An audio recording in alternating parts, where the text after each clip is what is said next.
Newsroom. Good afternoon from Fox 59. Governor Eric Holcomb speaking right now about the protests over the weekend, some of which turned violent. Let's listen in. To the disgusting, gross, violent, and fatal injustice against Mr. George Floyd has turned into anything but a proper time of mourning. My prayers continue to go out to the Floyd family, and I want them to know of the so many Hoosiers of all races who seek to honor his legacy by committing ourselves to righting these types of injustices. And Lord knows we have our work cut out for us.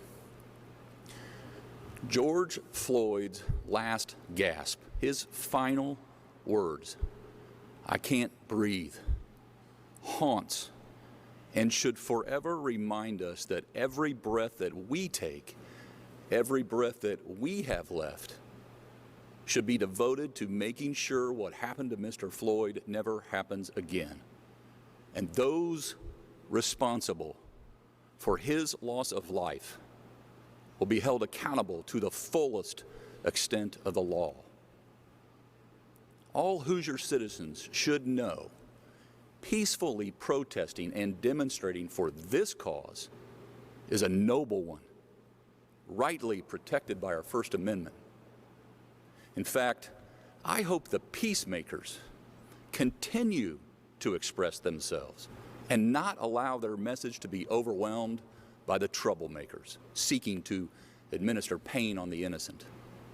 For make no mistake about it, no citizen has a right to destroy, vandalize, or threaten another Hoosier's safety or property. Coordinated efforts to unlawfully breaking in and entering, shooting at law enforcement officials, and setting fires has taken on a tone of organized crime and will be responded to accordingly. Therefore, Indiana will continue assisting local communities with the needed state resources to enforce the rule of law and protect lives and property. Our state police and National Guard personnel will occupy positions that defend all law-abiding citizen rights. Only then can we as a state and a nation make systemic progress on topics that have for too long eluded our true and aspired to national identity. Indiana seeks to be a leader on this front, not just with more talks or town halls, but more importantly in our actions, in our agenda revolving around inequity and disparity at the city, state, and national levels. We must harness, not squander, the energy generated in the aftermath of the Floyd injustice by creating a to-do list and prescribe those action steps that address better health care access, affordable housing, educational opportunity, job training and placement, urban economic development, access to capital, and yes, criminal justice reform, as well as policing standards and race relations for those disproportionately affected. This will take all of us, we the people, activists, public and private sectors, clergy, and wise civil rights leaders, forming a statewide coalition that calls for nothing less. In the meantime, violence in the streets makes progress on all these fronts harder and sets us back from forming that more perfect union. One of God's greatest gifts to us all is the ability to choose between right and wrong. For most, it comes natural. For others, it saddens me that their hearts and minds have hardened, and their anger demonstrates itself through destructive behavior designed to instill fear in the innocent. This cannot and will not be accepted. Indiana, we don't have more time or lives to lose. I implore every Hoosier whether in the privacy of your own home or at a peaceful demonstration, to use your breath, your will, in efforts that bridge, not divide. Only then will these tense and turbulent times give way to the more optimistic days ahead.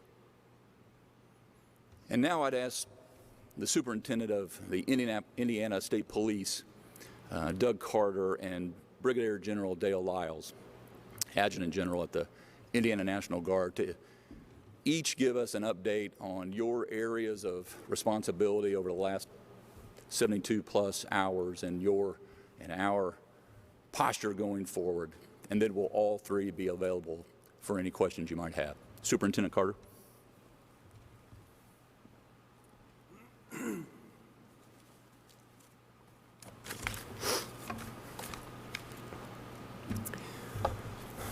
All over Indiana these last few days, the Indiana State Police has and will continue to deploy any and all assets we have to support local communities throughout our great state.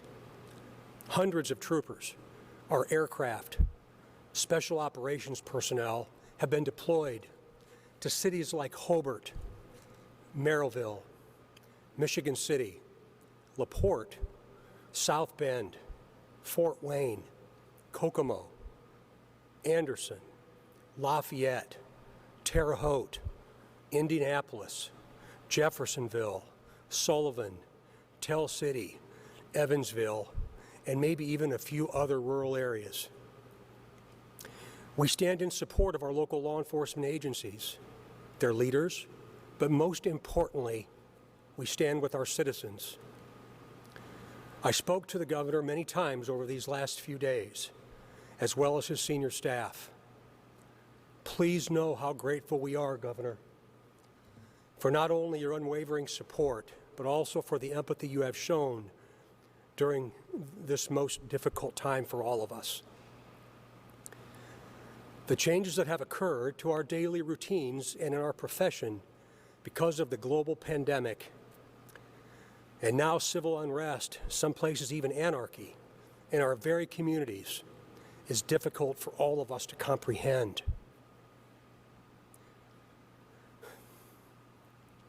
From a very personal perspective, and as I shared with all members of the Indiana State Police last night, I stood outside the east doors of the State House, not too far from where we stand today, and looked east towards Monument Circle late Saturday night and into the early morning hours of Sunday, which frankly is one of my favorite downtown views. The beauty of Monument Circle, the majesty of the many spectacular statues which represent historical events that have allowed us to be free and civilized are extraordinary. But the view during that period of time this past weekend was anything but civilized. The view was obstructed by hundreds of angry, violent, and destructive people. I could see fires, taste the smell of tear gas, and the view of broken windows, trash, and debris was simply overwhelming to me.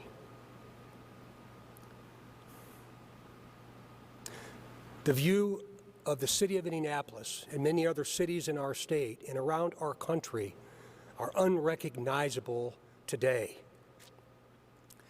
This is not the fault of the owners of the Five Guys restaurant, the T-Mobile store, other restaurants or places of business in Indianapolis, other cities in Indiana, and around our country. Please do not blame the frontline law enforcement officers that are sacrificing so much and would die for the very people that have so badly damaged our communities.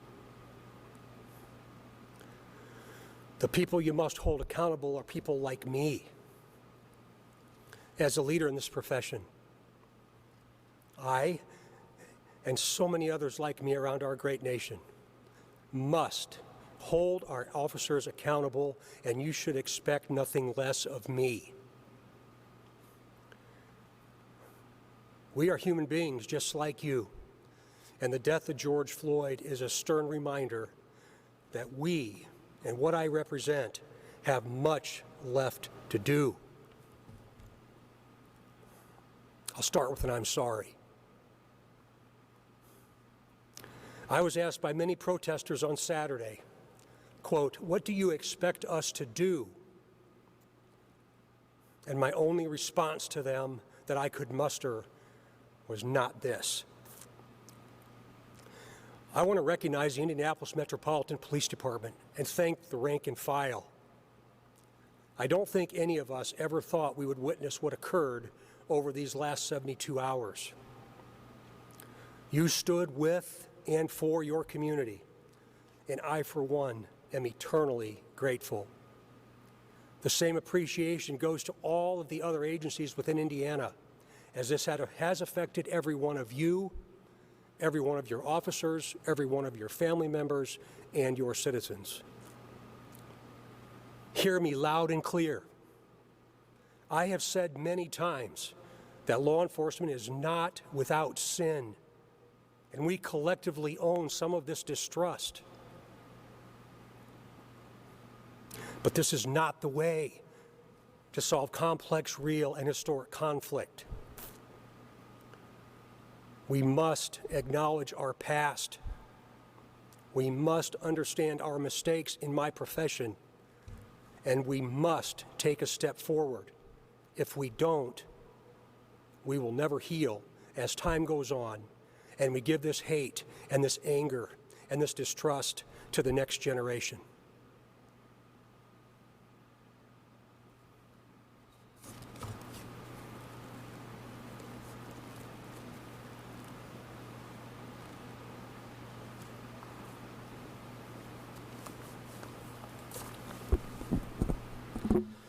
I'm Brigadier General Dale Isles, the Adjutant General for the Indiana National Guard. On Saturday, members of the Indiana National Guard Reactionary Force were alerted and placed in standby to provide civil support to the Indianapolis Metropolitan Police Department, the Indiana State Police, and communities throughout Indiana.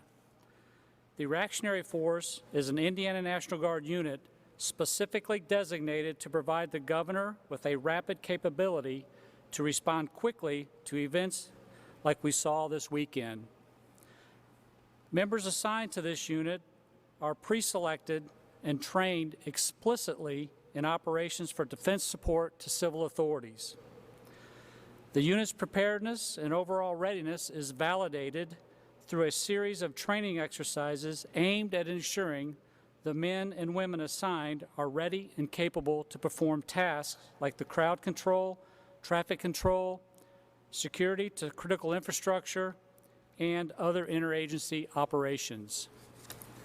No request for deployment of the National Guard Reactionary Force emerged on Saturday. On Sunday, with the support of the Indiana State Police, soldiers and airmen from the Reactionary Force established a presence at state properties in downtown Indianapolis to protect centuries-old monuments that were defaced on Saturday. Also on Sunday, airmen from the 122nd Fighter Wing located in Fort Wayne, Indiana, deployed to provide support to the Fort Wayne local police department. The Indiana National Guard is the 5th largest National Guard state in our nation, with over 12,000 men and women serving their state and nation. Because of our size and strength, we continue to provide necessary support to COVID-19 operations, as well as defense support to civil authorities.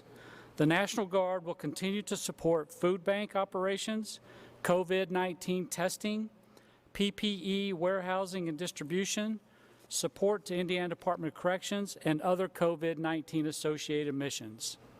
The Indiana National Guard stands ready to assist local communities, and we will continue to protect property and ensure the safety and well-being of all Hoosiers.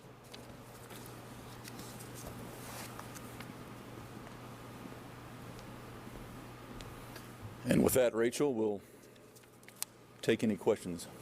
Lindsay Erdody, the Indianapolis Business Journal. Afternoon, Lindsay. Good afternoon, Governor. I was wondering if you could comment on how long you plan to have the National Guard activated at state properties, if you could clarify a little bit more about which state properties they're at, and also if you guys know how much damage has been done to state properties. The answer is we're taking it day by day and processing intelligence as it comes in. And we will move the required resources to places where it's needed. So we are not projecting or telegraphing, maybe even more importantly, what and when we deploy.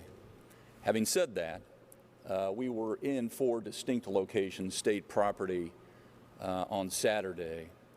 And Adjutant General, you might want to talk about the presence at each of those, but they were state properties. I do have to say that this unprecedented scale of threat and violence toward businesses and people is something that has drawn us to this position. And we seek not just to be reactionary, we seek to be proactive about this. When I see Hoosiers afraid or scared, they need to know that we are pouring in all of the resources available to meet those flashpoints. The superintendent of state police just ticked off about 13, 14, 15 different locations that we were monitoring on a minute-by-minute basis. You mentioned we talked frequently. I think one night I talked to you at 12:30 a.m. and you were off to a meeting at 2:49 a.m. We're going to continue to be nimble, Lindsay, and be available to support local officials. They know best what their communities need. It's our job to be close and on the scene when they need it. And I got to tell you, I want folks throughout the state of Indiana to know that is our priority task, is to slow the spread of this, so to speak, this violence. We're dealing with a virus, and now we're dealing with violence. And so we'll be at this as long as it takes. At the very same time, I hope it wasn't lost that the folks who are peacefully responding to the extreme injustice that was done to Mr. George Floyd, that is a noble cause to not just protest that, but to seek change from it. And so that's why I said we cherish not just this right, but this assignment to get this right. Abdul Hakim Shabazz, Indy Politics. Afternoon, Abdul. Good afternoon, Governor. Something I'm trying to get a little bit of clarification on. At what point does the state send in the National Guard? Because there was a lot of talk about Saturday night about the National Guard maybe should have been there, or maybe to help out. At what point does the National Guard come in? Do you have to wait for the city to ask you to come in, or can you do it on your own? We don't have to, but we are seeking to work with, like I said, we believe that the mayors, the local elected officials, know best with our intelligence and theirs. We're sharing constantly on when to supply resources, including force. And so the determination was made to be ready, to be on standby, to be close on one day. The next day, when we saw, as I started to allude to, when we saw private and public property being destroyed,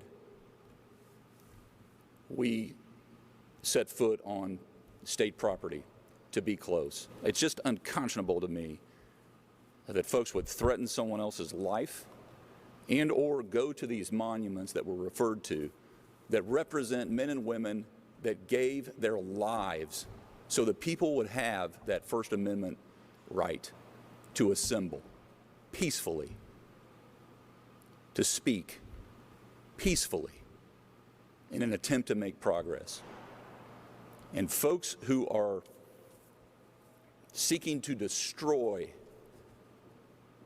that service and their memories are not in this to peacefully protest. And so we will be on the scene, and we will continue to, first and foremost, work with local officials throughout our state, statewide, and arrive at an answer that is in unison. We want to work together. We want to complement one another's efforts. And that is how we're going to get through this together to those better days. Rob Burgess, the Wabash Plain Dealer. Afternoon, Rob. Afternoon, Governor. I'd like all three of you to answer the following question if you could. Then I had one for Brigadier General Lyles. During the past few days, there have been several dozen noted instances around the country of clearly credentialed journalists being arrested and outright targeted by police with stun guns, rubber bullets, tear gas, pepper spray, and physical violence. What do you tell those under your command about how to deal with journalists when they give both verbal and visual evidence of their identities? And Brigadier General Lyles, you answered most of my question earlier, but the entire force you have assisting the Second Harvest Food Bank will still be in place despite this deployment?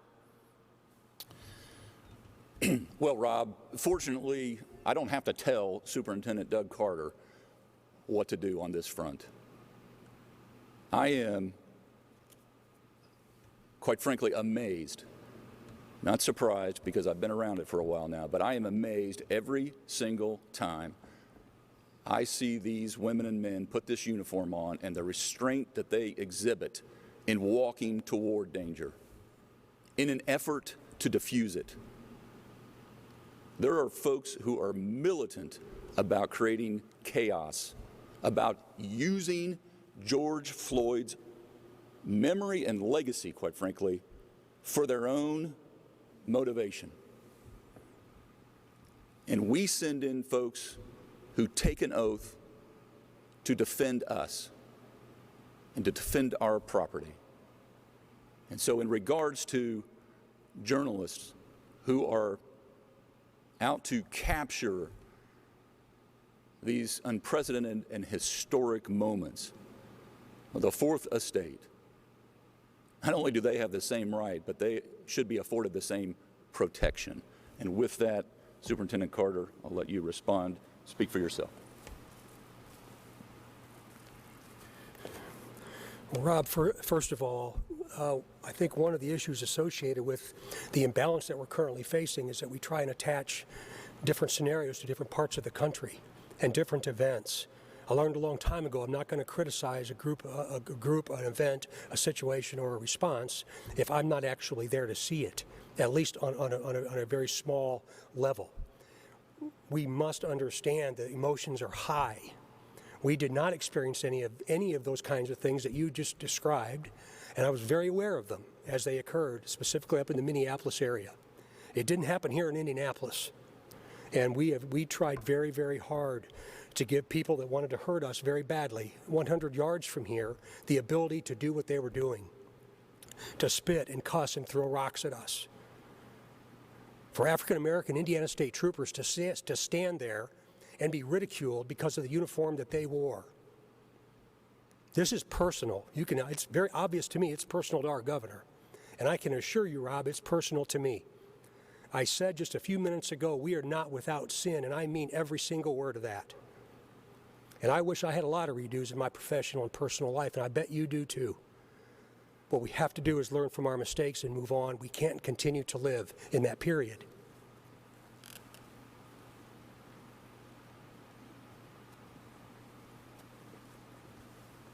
With regard to your question for food bank support and continued support for COVID-19, when we started this over 2.5 months ago, 3 months ago, the governor told me, and he told everybody on the task force, whatever it takes, whatever you need, you've got it. And every day that we've been fighting this battle, we've had that pleasure and that resource. And in light of the fact that we have the 5th largest National Guard state in the United States, we have over 12,500 airmen and soldiers, we are fully capable of conducting the COVID-19 risk mitigation strategy, as well as protecting the lives, the safety, and the property of all Hoosiers during this time of turmoil. Chris Sikich, the Indianapolis Star. Hello, Chris. Hello, Governor. I heard there was a conference call with President Trump today where he told you guys to dominate the protesters. What did you think about that call? Well, it was bumping up until my time that I had to be here, and I wanted to go over my comments. But I think that what the President shared, what the Attorney General Barr shared, what the Secretary of Defense shared on that call, Secretary Esper, was don't get caught watching the paint dry, so to speak, here in Indiana. Don't just be in a reactionary mode. That we have seen this movie before throughout our history. And so we need to make sure that we are properly staged and positioned to meet this moment. They are tracking, as are we, a very organized effort. It's domestic terrorism in the extreme across the country. And no state, no community is immune. When the sun goes down, it's been said, bad things happen. And we're seeing that. We're seeing peaceful protests that start out, as I mentioned, with a noble cause in mind, those seeking to right wrongs of the past, to get us on a better path. We welcome that. We want to be part of that. We want to build that into our agenda going forward. And we can do this. But we are seeing those peaceful demonstrations get hijacked by those who have only one goal in mind, and that is to create chaos and destruction in their path. And they will move on, town to town, city to city, state to state. And we have to be ready, and we are. Nikki Kelly, the Fort Wayne Journal-Gazette. Good afternoon, Nikki. Good afternoon. I had two quick questions. One is you've mentioned several times you want to work with those who feel injustice. So what is something you will do to try to change the situation? And the second question is, at least in some of the areas like Fort Wayne, the police went with using tear gas to clear roads. Yeah. So my question is just blocking traffic enough to escalate police to that, I guess, level? Well, first, Nikki, and I think that that is the most important thing to come from this, not just empathizing with folks who have been treated unjustly or sympathizing from a perspective of with family members, but what comes from it. And to me, that comes down to what we have done on many fronts here in the state of Indiana, just speaking from our perspective, and that is what is built into our to-do list, our jobs, whether it be at FSSA or the Department of Health or the Department of Education, giving folks more access, making sure folks are aware of the tools that are available to them to experience more social upward mobility. These are things that we're going to have to be very clear about and deliberate in our agenda to not just reach out, not just to sit around a table, not just to, as I said, more talk or town halls, but say, can we have your help on this front and this initiative? How do we provide better access to health care? How do we steer in more capital into our urban areas? How do we skill up? Fortunately, in the state of Indiana, we have the wherewithal to do this. Now, I've spent the last few days, in addition to monitoring and directing on a minute-by-minute, hour-by-hour basis, also reaching out to clergy, also reaching out to business owners. That's why I say it's going to take a statewide effort, and everyone is welcome. Matter of fact, more than encouraged. I need you. We need you to be part of the solution. I'm so proud of this state. I love this state. And so many other people do too. And they're pouring out their resources and their abilities and their energies to get through this pandemic and deal with that virus. And now we've got to do the same thing on the violence front. And we will prove that we can. And like I said earlier, we will. I think, Superintendent, she had a question also for you. Nikki, I think I remember the question about deploying tear gas or just barricades to block streets. There's not a group I wouldn't walk with that wanted to be peaceful. And in the event that that occurs, we'll gladly block those streets, public streets, and do all we can to ensure the safety of those peaceful First Amendment protests. It's a right of every American citizen, and we will never get in the way of that. But it changes when they become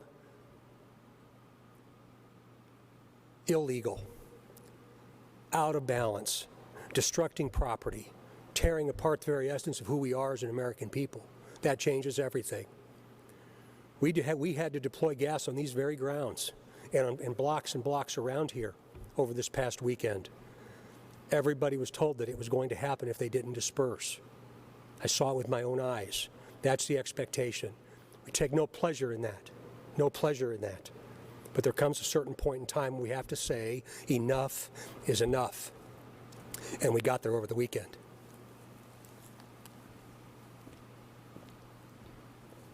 Russ McQuaid, WXIN. Good afternoon, Russ. And a good afternoon, Governor. Can you take us back to Friday night and walk us through with a timetable? When did you start having conversations with Indianapolis Mayor Joe Hogsett? What type of assistance was either offered or requested, in what timetable and proportionality? And when were you then able to work with the Brigadier General and the Superintendent and get those assets in place?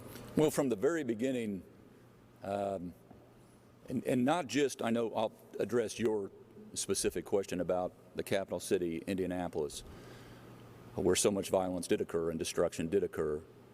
But from the very outset, way before it spun out of control, our senior team, my chief of staff, Superintendent of State Police Doug Carter, with the IMPD chief and his senior staff, were hand in glove here in Indianapolis. But I don't want that lost, that minute by minute unfolding, and now here we are Monday.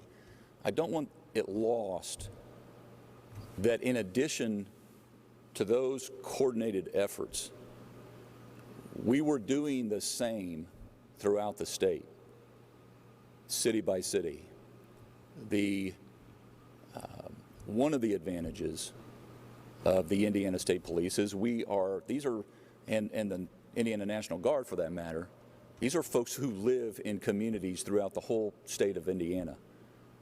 These are folks in the Guard, for example, that have other jobs in addition to what they're being called up to do.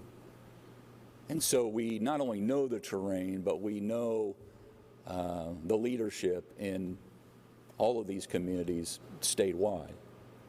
And so it started, our communication and our coordination started before the protests were even assembled, because obviously we were monitoring communication and receiving intelligence about what could happen.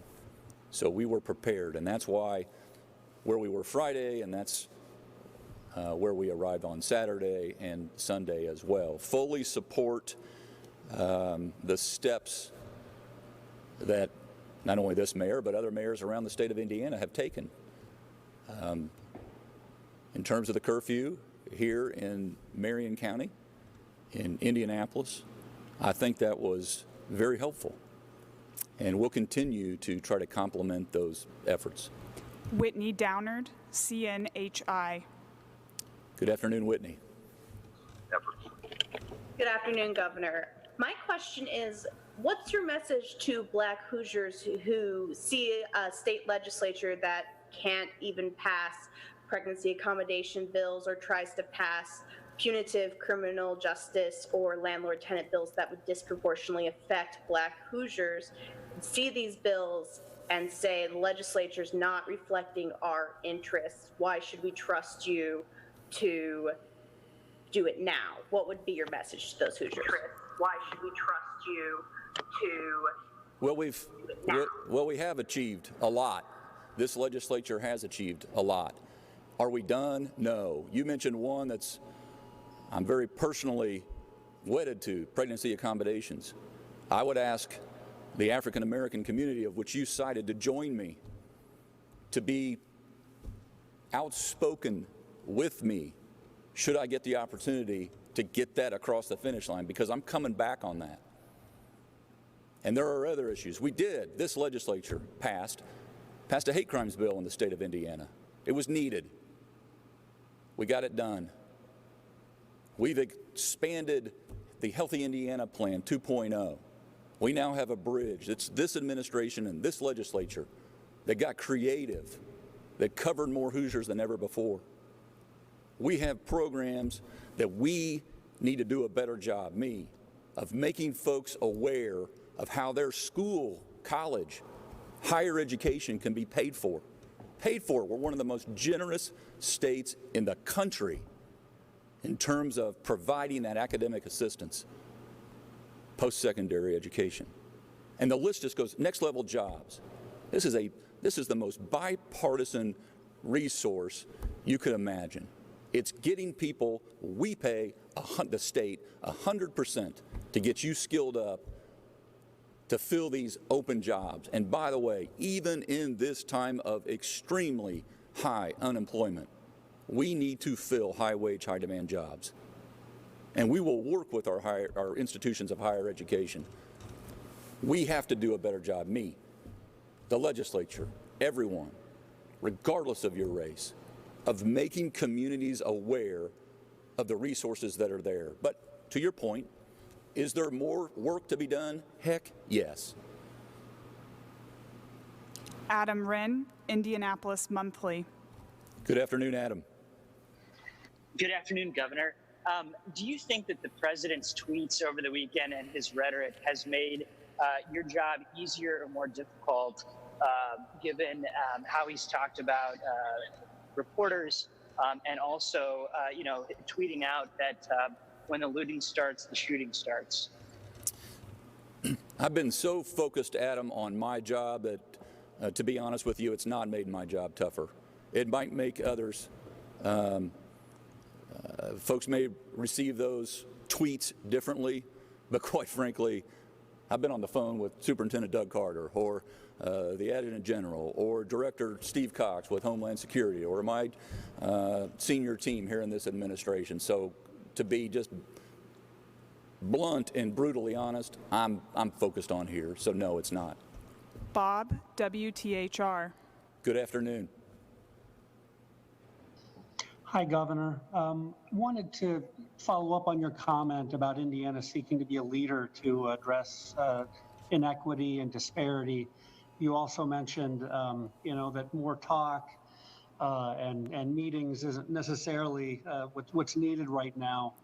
In light of this weekend's protests, Indiana faith leaders called for city and state leaders to reform law enforcement policies and to implement additional training to reduce cases of police violence and racial injustice. So my question for you and Superintendent Carter is, do you have any thoughts, any ideas that you've seen, anything specific as far as action steps that you think need to be taken right now to address the issues that are going on, the issues that faith leaders have brought and the suggestions they have? Any action steps that you think can be done and taken right now to address those concerns? Well, right now, and I'll pass the podium to the superintendent here in a second, but right now, and the faith leaders that I have spoken with on a daily basis, I might add, share our same goal, and that is to stop the violence, stop the civil disorder, and stop the unrest so we can have this conversation, so that we can be informed, so that we can write out that to-do list, so where we can find common ground to move forward. And I ended my remarks with more optimistic days are ahead, because if it was silence, if people were in their corners, if people weren't coming together, if people weren't trying to live up to who we want to be, I might be a little bit more pessimistic. But the first and only focus that we need to have right now is to get to a place of calm, of civility. That is the foundation of this all. And are we satisfied with where we are right now? No. Do they have our attention? Yes. They had my attention for a long time. Part why I ran for this job, because I wanted to get things done. And so it's not daunting to me to make a list and then get it done. That's what we do. But our first order of business is to make sure that our citizens and our property are safe and protected.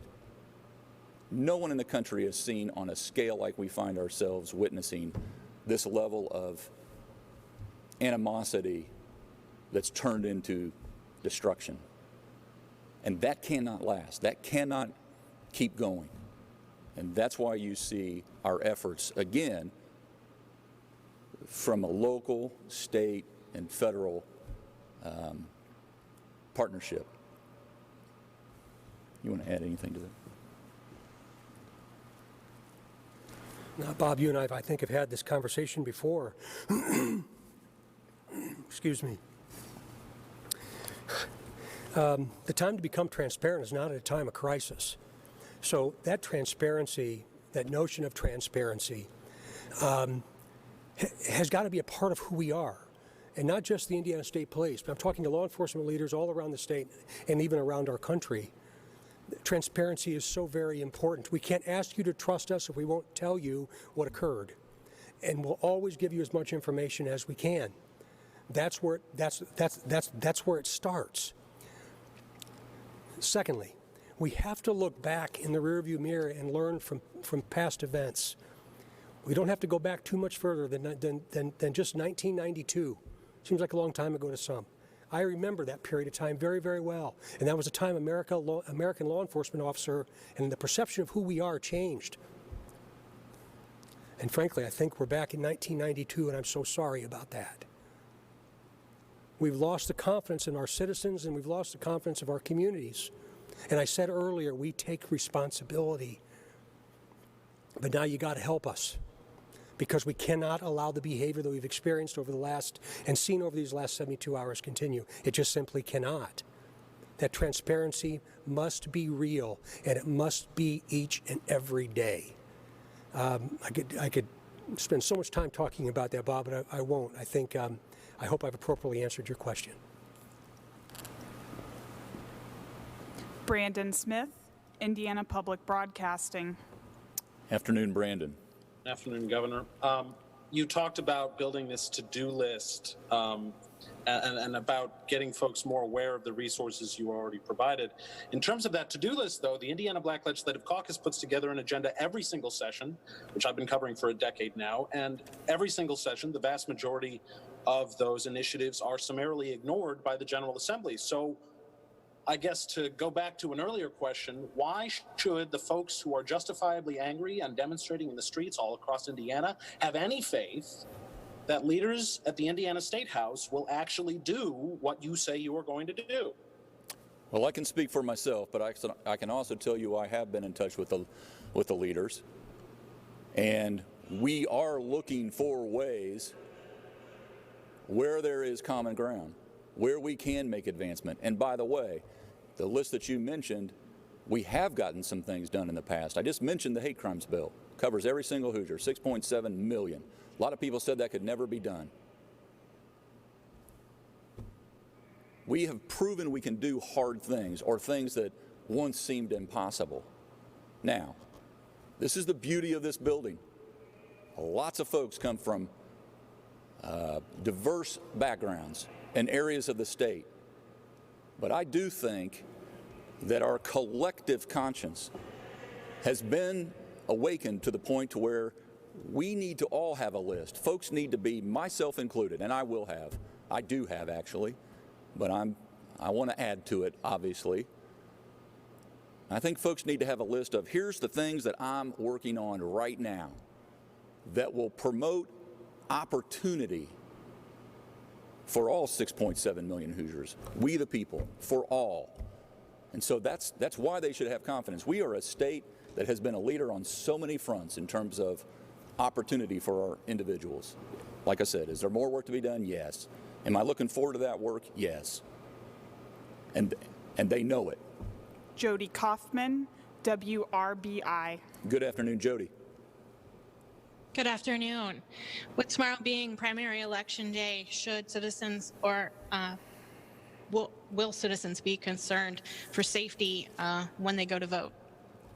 I know the Secretary of State, Connie Lawson, is going to put out some guidance that I hope gives any concerned Hoosier more confidence and comfort in voting tomorrow. I hope if you're eligible, you do vote tomorrow. I will be. And we will still have a presence. Our final question is from Richard Essex, Wish TV. Good afternoon, Richard. Good afternoon, Governor. There's been a lot of talk about starting conversations with different folks and different groups.